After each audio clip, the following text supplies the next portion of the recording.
Hello and welcome to the show. Today I am super excited to have with me Geoff Laughton. Welcome, Geoff. Thank you, Ben. Appreciate you having me. I appreciate you making the time for me. So, Geoff, you are a relationship architect and coach. I know we've got a lot of fertile ground to cover. So let's start at the beginning. You weren't always a relationship coach and architect. Let's take it back a few years. What were you prior?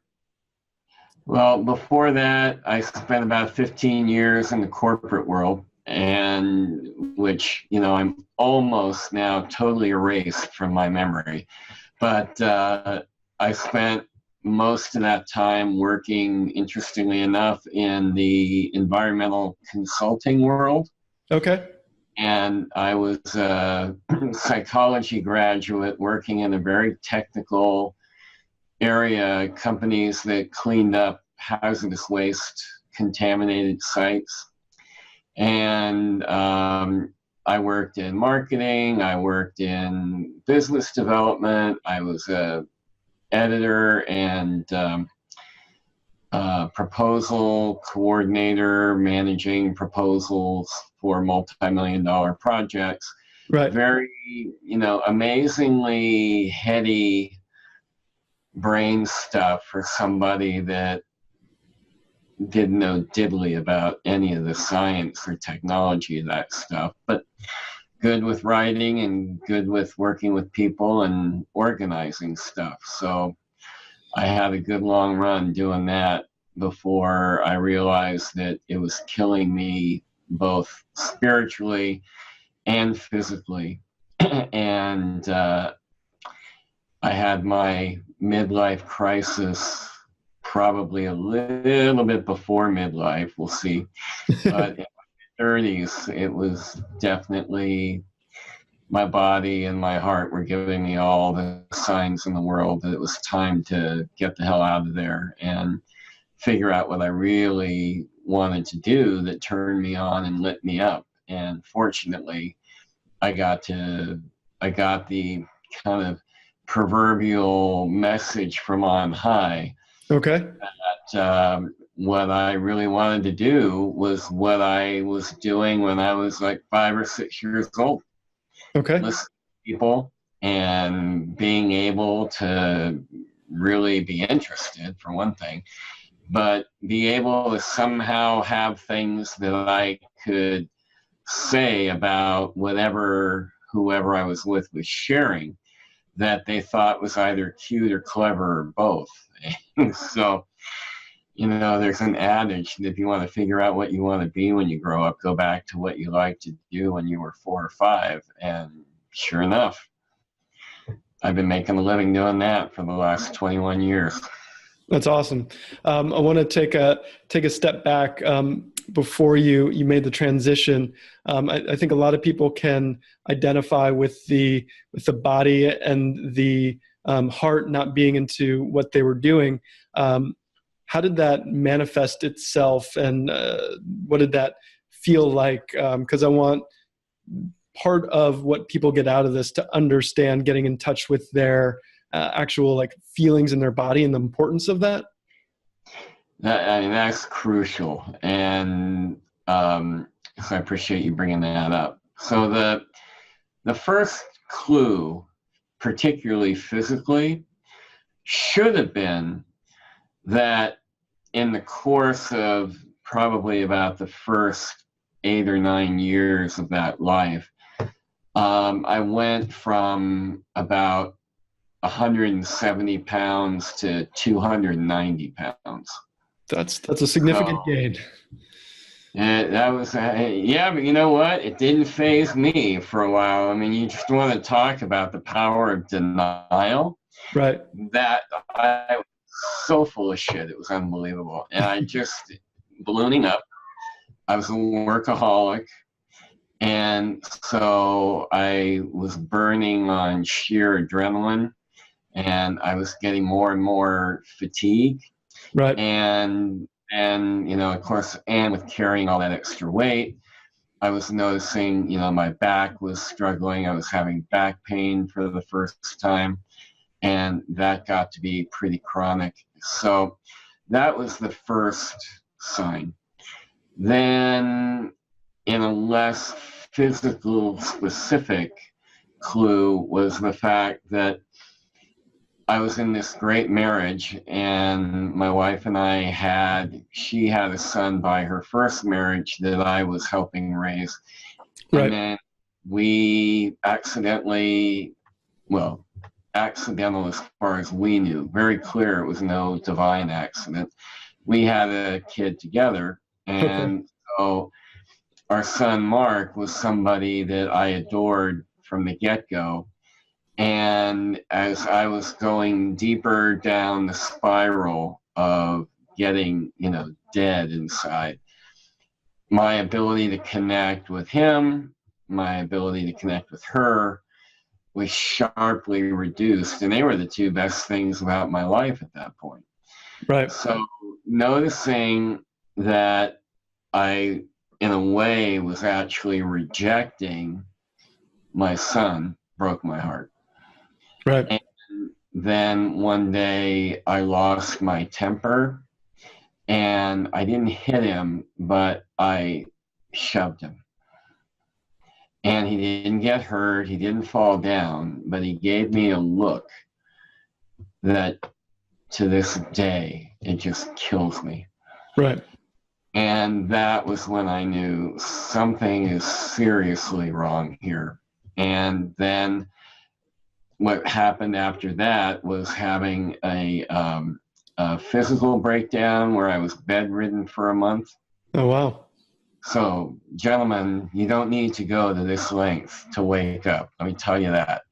This you asked. And so, bedridden for a month. That gave me a lot of time to think. And so then I took about 9-10 months and lost 100 pounds. And then I thought I was fine, and I started getting anxiety attacks, which I had never had before.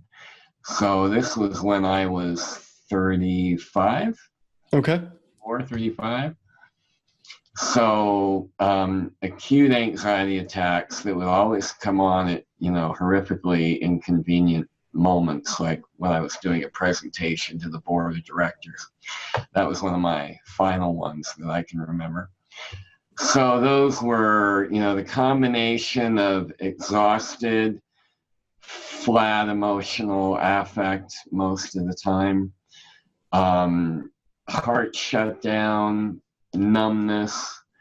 Those were all signs. And my willingness to, do that workaholic thing. I'd have moments of knowing that, this probably isn't good. And I just kept going. Right. And it wasn't until the last anxiety attack I had, and I had never felt that terrified before. Right. That was when I reached out for help and started, waking up and working on myself and doing what men are not often taught to do, which is to actually ask for help, much less admit. Right. Yeah. I mean, I think you've got a pretty extreme example of your body screaming out for help, and, you taking it to the extreme. When you were, let's say like close to that breaking point, was there any part of you that was like, oh, I need to change jobs, or I need to do something else? Or were you just like so in the zone that this is me and this is my world that didn't occur to you yet? I did have inklings, and here was the thing that was so awful about that time. I knew that I needed to be doing something different. At that point, I hadn't yet done enough of the inner work that ultimately opened me up to what really, turned me on. So I kept looking at, well, what else could I do in the corporate world?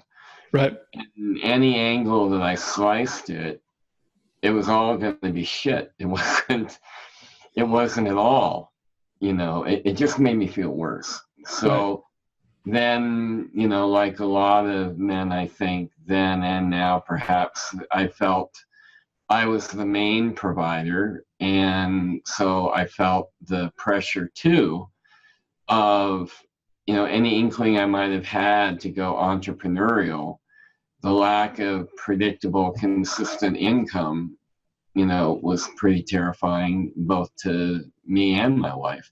Right. So for a while, I just felt trapped and not really yet beginning to entertain what I've since learned, which is, if you listen to your gut and you trust and have faith in yourself, much less any other higher power you may or may not believe in, then it's amazing what can happen. But I didn't know that back then. Right. So given what looked like a no-win situation, I chose the devil I knew. Right. Yeah. I mean, I can identify with that a lot, the fear of how am I going to be able to get that health insurance? How am I going to provide? And I think, a lot of men out there can identify with that when it seems like the structure that's provided is the only one that's viable, and the kind of ego that doesn't want to change things and protect you from failing just kind of keeps you in that box. It does, and it did. And I marvel. I mean, I'm really grateful. A lot of men go through even worse things than I went through. So grateful that I had the wherewithal and the insight ultimately, to do something about it. So let's talk about the transition into the inner work that you did. How did that unfold? It was quite the interesting path. I had a good buddy of mine who I literally had known since kindergarten.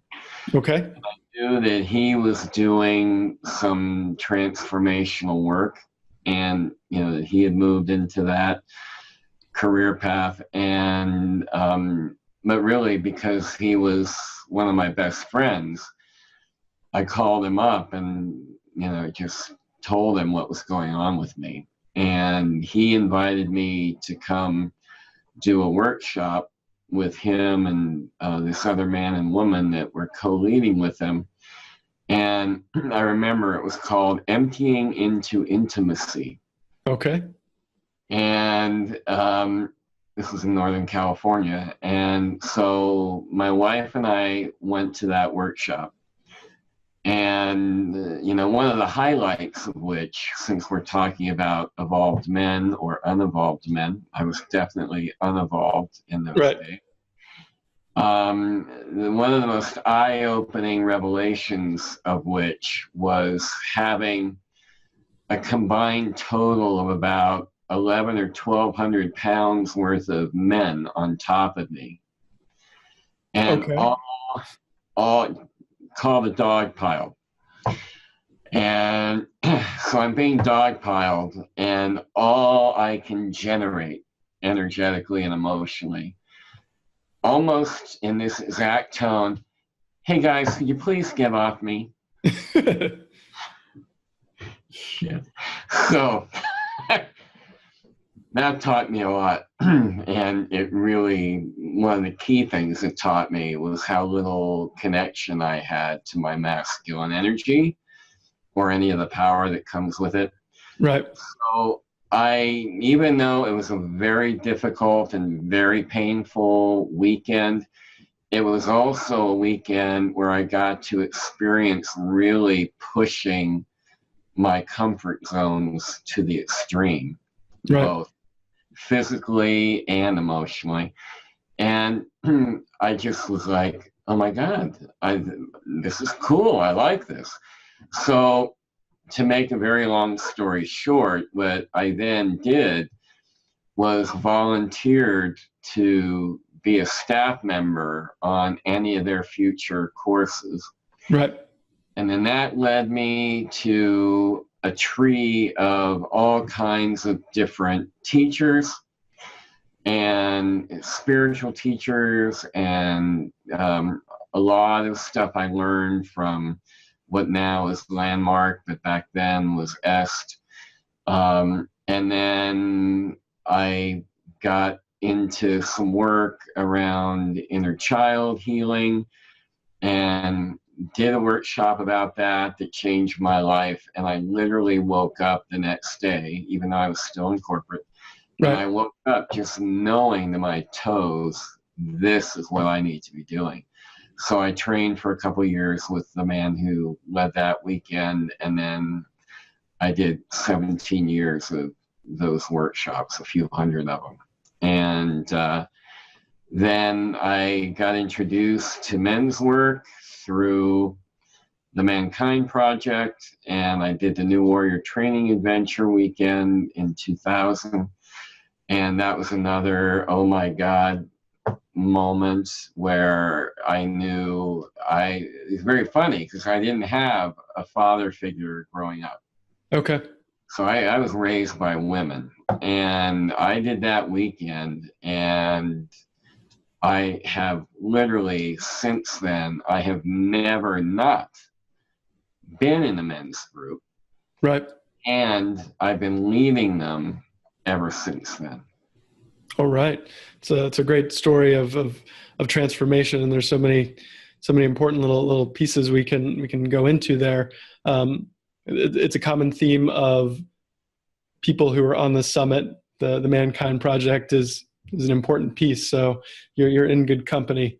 And it was a great, I love their work, and it was great for me. And I really got heavily involved with them for about 8 years, and then kind of was ready for what I felt was the next evolution of men's work for me. And that led me to doing my own stuff that now is in its 11th year. Nice. So I want to come back to what you're up to now, but one point I want to go back to is the inner child work, because I think there's probably some gold there. And I know for me, uncovering some pre-programming or bad lines of code that need to be rewritten. Can you talk a little bit about the power of that work and how it opened you up? Yeah, well, when I first started doing any inner work on myself, one of the things that had to be discovered was what was I running from? Right. Because all that workaholism, all that actually identifying myself and my worth as how far up the corporate ladder I was going to go, or how much money I was going to make or making. And one of the first things I discovered is that I was running away from my emotions, period. I didn't have a problem with the good ones, the easy ones. Right. Easy to feel my love for my wife, still is. And really easy to be fun and open with her or with our son, but really tough to do anywhere else. And so, it didn't take long for somebody who was really skillful to kind of lead me into, well, what is it that you're not wanting to feel? So it was, at that time, it was all about my childhood, which was nothing to write home about. In fact, it was pretty awful. Right. And so I had to start feeling things that I had stuffed so well that it wasn't, none of it was conscious. And then I was beginning to get shown how ways of behaving, and like I mentioned a little bit ago, my temper with my son.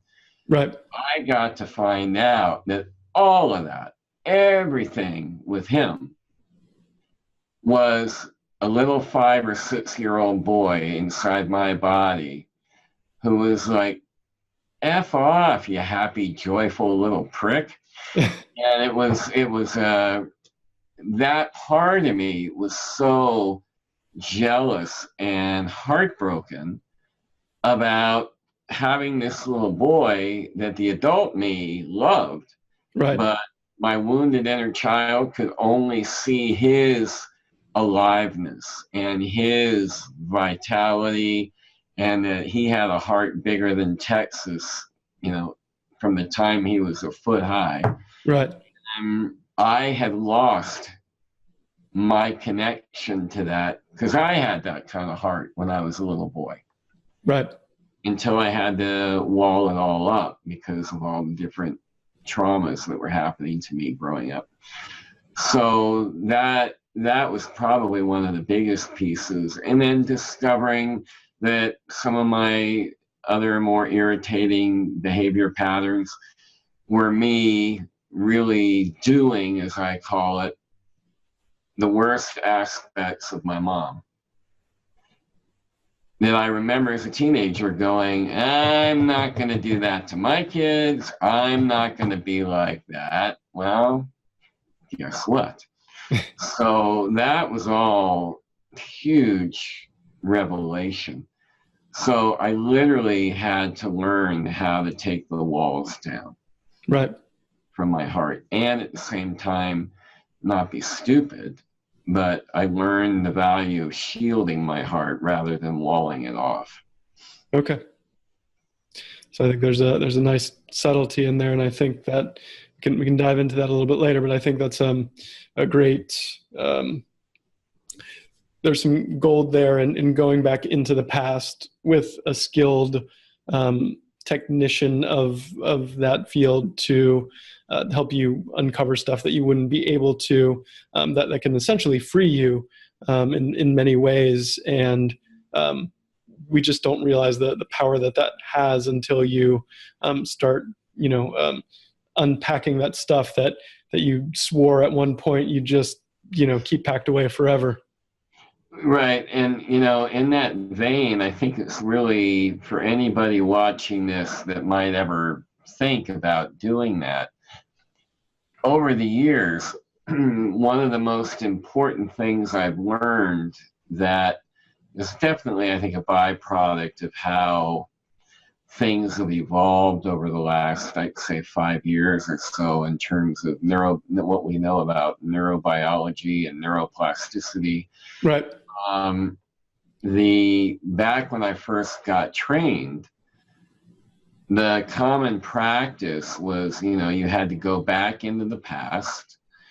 And the way that a lot of people facilitated that really involved, I'll put it this way, there wasn't a lot of teaching around how you, as a good friend of mine says, get in, feel it, and get out. Right. And so there was a tendency in the 80s and 90s and in the aughts to, get so into the story and what some would call woundology, that I found began to become an identity. My identity became this wounded man, and all of that was attached to the story of the wounding. And so you can't avoid inner child work if you ever really want to grow, right. But really good to do it in a way with the right person that can guide you into it to get the learning to move the old energy out of your body. Right. So that then you can move forward instead of recycling that past over and over again. Right. Yeah, no, that makes a lot of sense. It's more of a surgical strike where you remove that tumor instead of keeping the wound open and talking about how we should really fix it. Great way of putting it. Exactly. Awesome. So you spend a lot of time training, working on yourself, and you evolve into a relationship architect. So let's talk a little bit about what that means and how you serve people and how you help people evolve. So while I was doing all that work on me from the mid-90s on, Right. I got really clear that I wanted to be a coach.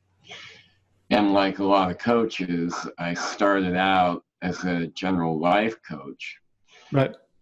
Then, apropos of my comment earlier about faith and trusting kind of how the universe has a tendency to guide us if we're willing to pay attention, all of a sudden couples began to start coming. Okay. I didn't really advertise or hang some kind of shingle out that said relationship coach. But I think because of how people were seeing, particularly people who did the inner child workshops that I led over the years, one of the things I would show people is how our childhood runs our relationships and our parenting approach the vast majority of the time. So when people started putting two and two together, they wanted help to learn how to break those patterns, both in their own relationship to life, but their relationship with their partner. And they just kind of kept coming. And, the light bulb, I can be a little slow, but I'll get it eventually. Right. The light bulb goes off. I really like working with couples. And there was also an aspect of that, too, that came about through the fact that my marriage, as imperfect as any other marriage, right, also very distinct and unusual, at least in my life travels. My wife and I have been together. This is our 36th year of being Congratulations. together. And thank you. And there aren't that many people who make it that long that actually still love and like each other. Plenty of people can make it longer than that, but right. They're roommates. They're not.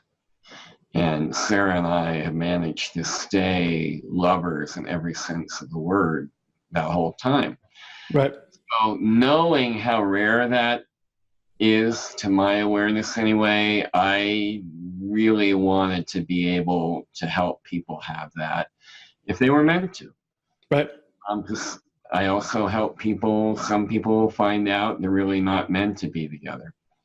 So I guess what I could say is that I help people design the kind of relationship they actually want, and I teach them how to build it to their design, because that's something that I didn't learn. I wasn't taught that. You don't get that in school. Right. And then for couples like me who have been together for a while, and they're kind of feeling like, a flat Pepsi with each other, then I'll go in and help them see what's really going on and to get clarity about what they're really wanting and needing now. Because a lot of people, maybe I should be surprised, but a lot of people really have a belief that the way that you feel about your partner in the beginning, right, well, that should be how you feel for the next 50 years. Homie, don't play that. It doesn't work that way. So, and if it did, that would mean that in my case, I was 24 when we met. So that would mean that I've spent the ensuing 36 years not growing or changing at all. Right. And I could have gone back to corporate and gotten that. So no offense to the corporate people that might be watching. That was just my experience. Right. But we get confused. We change. What we want and what we value changes over time. So it's not hard to kind of lose track of each other. Right. So a lot of what I really do, if you get it down to the nittiest of the grittiest, is just help people get clear on who they actually are that they either forgot or put away in a drawer. And then what's possible in a relationship that really feeds their heart and soul. And then get the clarity on whether or not the person they're with or the person they're thinking of, hooking up with and getting into a committed relationship to know how to really evaluate and gauge that, really, yeah, to gauge it, Right. so that if you're newly moving towards a relationship, you're doing a lot of work up front that could really prevent you from having to do all the work I had to do in my mid-30s and beyond. Or in the case of a long-term relationship, it's totally possible to get a new lease on life. Right. And if you're not meant to, then, I've worked with people on how to consciously Uncouple. separate and, go find the right people that are waiting and right for you for where you are now. So I think that's an amazing, it's an amazing job because, like you said, there's no instruction booklet. You can get some books, but I think a third party who is committed to helping you get clear is really valuable, like any coaches and in any place that you want to level up. And it's such a, primary relationship function in your life. Why wouldn't you want to invest in that with someone who's there to help you both out? What are the common? I'm sorry. And who has the experience? Yep. That one thing I genuinely pride myself on is I don't coach people to do things that I haven't done or may still be doing. Right. So I always wonder at the relationship coaches that, have been divorced 5 times or never been married once. You're like, I know what not to do. Yeah, exactly. What are the common themes when we talk about the men's side of the equation that come into the couples that you see where you're like, oh, I just wish if men had this pamphlet, they might do better in terms of helping evolve? Well, there's several. I'll pick my top 2 or 3. One is the criticality of vulnerability. It still, to me, is heartbreakingly prevalent, though it's actually shifting with men I'm meeting that are in their 20s and 30s. So there's some evolution happening, it would seem. But the whole thing about how weak you are or how fucked up you are if you're having emotional problems. I don't know anybody who doesn't have those, but men of my generation, a couple behind me, and most of what was, way back in my grandparents and great-grandparents' times, the conditioning was you suck it up, you figure it out, you don't tell anybody your dirty laundry, and, so then you're trying to figure it out. Right. And then if you can't figure it out, which I can unambiguously say that I have yet to meet a human being who can figure it all out on their own. And if you think you have, your ego has you lost in a hall of mirrors between your ears that you may never find your way out of. Right. So, that terror of letting oneself be vulnerable with self and with someone else, that is a big problem. The other thing, another key element that's pretty common to everybody I've ever worked with, is there's a phenomenal lack of understanding of, speaking for straight men, not precluding gay men, but definitely if you're in a heterosexual relationship. Right. I never learned anything in school about how to be with women. Now, I learned a lot about that because I was raised by women, so I had a little bit of a head start, but not much. Right. And just like women are often saying to me, what the hell is up with you men? And so not understanding how to really listen to and talk with women is a big problem. Right. That stems from an even more core issue, which is the general lack of self-awareness. Now, I happen to, when I was going through all that inner work, and now where I live near Boulder, I lived in areas where if there was self-awareness, those were the areas where you were going to find more people doing that Right. kind of work.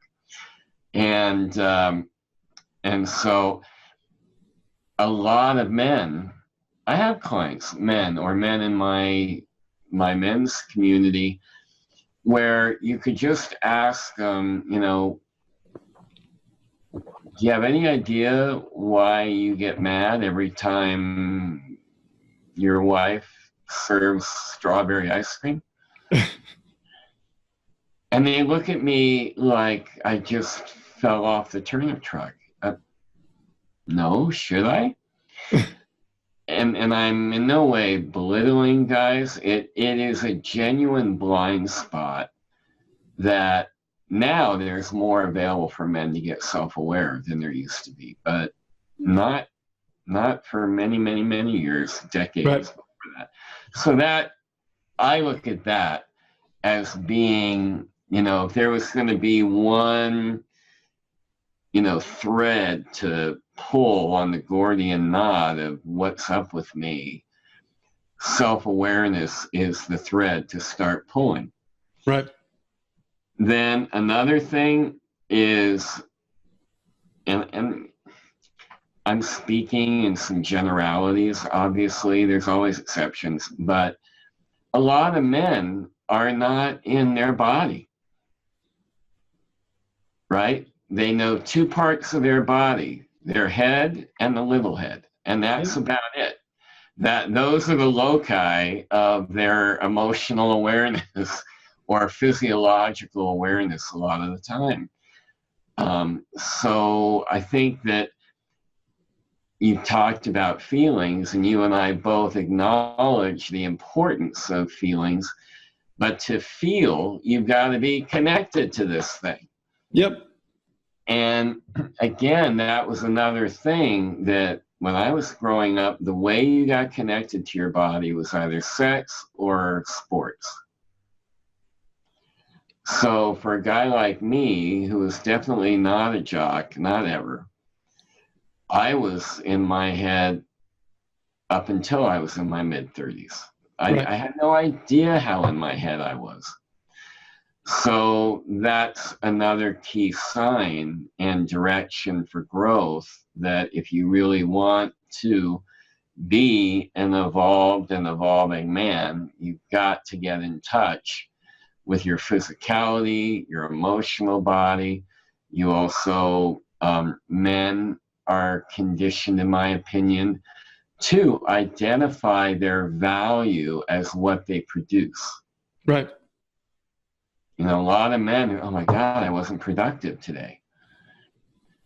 Well, there's got to be a stronger measure of being able to die feeling like you lived a good life than I was friggin' productive my whole life. So that's another key blind spot for a lot of guys, is not really getting how much they deal with things and direct themselves from their mind rather than from their spirit, their heart, their intuition. I think those are a good. Yeah. No, a lot. So not being in touch with their bodies, not being self-aware, and then the first one was a fear of vulnerability, right? Yeah. Right. And the last one was thinking that your mind has the answer to everything. Right. Yeah. No, I mean, I think that sums up, I think probably a lot of what men can identify with, and probably hopefully can identify where they can evolve, because all those can be challenges that can be and should be overcome in that quest to evolve, because that's where all the gold lies. And like you said, if you're valuing your productivity versus maybe taking a step back and being like, okay, what do I want this life to be all about? Productivity won't make you proud at the end of the day. It's going to be what impact did I have, and impact isn't necessarily measured in the stacks of paper you work through, but instead of how you were able to connect with people in a meaningful way and serve them. Yeah, and I think, being a father, and I know you're about to become one, our kids don't give a shit about how productive we are. They'd probably prefer less productivity and more attention. Exactly. It's all a balance, because we do need to work, and there is genuine purpose fulfillment out of being able to really make the contribution that you're paid to do, that you want to do. But a lot of children have missed out on aspects of their parents that they can't ever get back, and that the parents can never recreate down the road. And if you can indulge me one more minute, I just realized one of the other elements to your last question I forgot to mention. Right. The isolation thing. What now has become a stereotype of men go into their cave, right. John Gray. Men go into their cave, women go into their hovel, and they talk and all that. And that really is a problem. And that is a tendency, at least with, men that I most know, which are guys in their mid-30s up to their 80s, that go to the cave thing is not great. And if for no other reason, then it just gives you an excuse to figure something out instead of feeling something out. Right. It's going to be more reliable. And so that, that's why one of the reasons I love that you're doing this event, that there are more of these things beginning to come out, because having other men to go talk to, because you cannot talk to your wife or your partner about everything. Right. You don't want to depend on your relationship to be the one place that's your all-purpose needs meter. Right. And women cannot understand certain things about the experience of being a male. They just can't, because they're not male, any more than we can get every single thing about what it means to be a woman. Yep. So that's a great thing about having other men, the right kind of men, the men who are committed to being awake and self-aware and spiritually conscious. You find the right group of people like that. And, it's just been part of why I still do what I do, is I never get tired of watching men get the light bulb going off and watching them grow and evolve in the circles that we run. Yeah. I know for me, my past was, running away from that childhood pain. And then it was, drugs and alcohol and using women to avoid it. And that worked for a while until it didn't anymore. And then I finally reached a point where it's like, okay, I need to get some help. And the model that I was familiar with growing up was, okay, then you go to a psychiatrist to go get some help to talk about your feelings. And in New York City, where I live, that was, it took a lot for me to get help. And then it was a matter of okay, I'm about to bare my soul because I haven't done that forever. And then within about maybe 10 minutes, he's like, okay, so do you want a prescription? And that's like what the that particular Right. psychiatrist's job was. And I was just like so heartbroken that like my effort to kind of bare my soul was met with that. It was discouraging. Well, there's a place for psychiatry, There but is. There is. they're not therapists anymore. And, if you really want to heal and move on, you really are going to be better served by working with a therapist or a coach. Yep. Yeah, and I think there is the space for therapy, there is the space for coaching, and Yep. people need to feel that out. But I think the moral of the story is seek out that help, and you'll eventually get on your path. Right. Get out of the cave. Yep. That's my message. Before we wrap up, is there anything that we didn't cover that you think is important for men to know?